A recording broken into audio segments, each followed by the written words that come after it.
ନଛା ପରଟା ହଉଛି ଆଉ ଚିକେନ କଷା ହେଇସାରିଛି ମୁଁ କରୁଛି ମୋ ପୁଅ ତାକୁ ଆଇଟମ୍ କରୁଛି ଏଇଟା ଟିକେ ଦେଖୁନୁ ନଛା ପରଟା କେମିତି ହଉଛି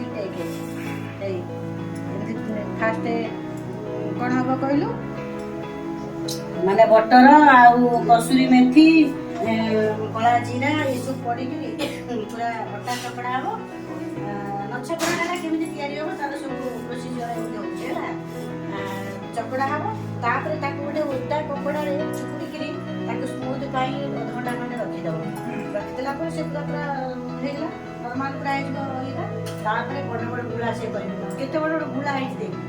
ଇଏ ହେଉଛି ଗୁଳା ଏତେ ବଡ଼ ଗୁଳା ହବ ତାପରେ ଏଇ ବେଲା ହବ ବେଲା ହେଲା ପରେ ତାପରେ ଘିଅ ମରା ବଟର ଯୋଉଟା ସେଇଟା ମରା ହବ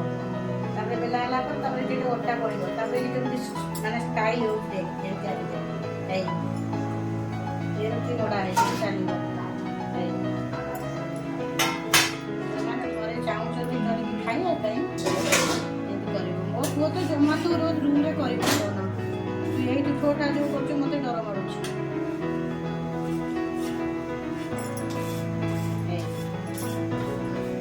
ଏମିତି ହେଲା ତାପରେ ଏଇଟା ଏମିତି ବୁଲା ହବ ଏଇଠି ଦେଖ ନା ଏଇଠି ଏମିତି ବୁଲା ହେଉଛି ଦେଖ ଅଲସି ଯେମିତି ଭିଡ଼ ଦେଖାଯିବ ଯେଉଁମାନେ ସବୁ ଗୃହିଣୀମାନେ ଚାହୁଁଛନ୍ତି ଘରେ କରିବା ପାଇଁ ଏମିତି ଏଇଟା ବୁଲା ହେଲା ବୁଲା ହେଇକି ଏଇଟା ତଳପଟରେ ନା ତଳପଟରେ ଏଇଟା ଚପା ହେବ ଏଇଟା ତଳପଟରେ ଚପା ହେବ ଚପା ହେଇକିରି ଏମିତି ହେଲା ତାପରେ ବେଲା ହେବ ହେଲା ତାପରେ ବେଲା ହେବ ମୋଟା ହେବ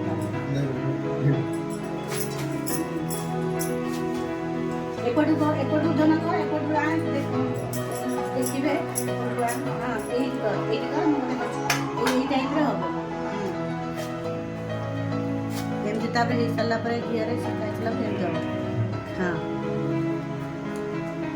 ଏଇଟା ଏମିତି ହେଲା ଏଇଟା ହେଇସାରିଲା ପରେ ତାକୁ ଏମିତି ଚପା ହବ ଏଇଟା ପିସ୍ ଖିଆଇବ ତମର ଚିକେନରେ ଖାଅ ମଟନରେ ଖାଅ ଯୋଉଥିରେ ଖାଅ ଏଇଟା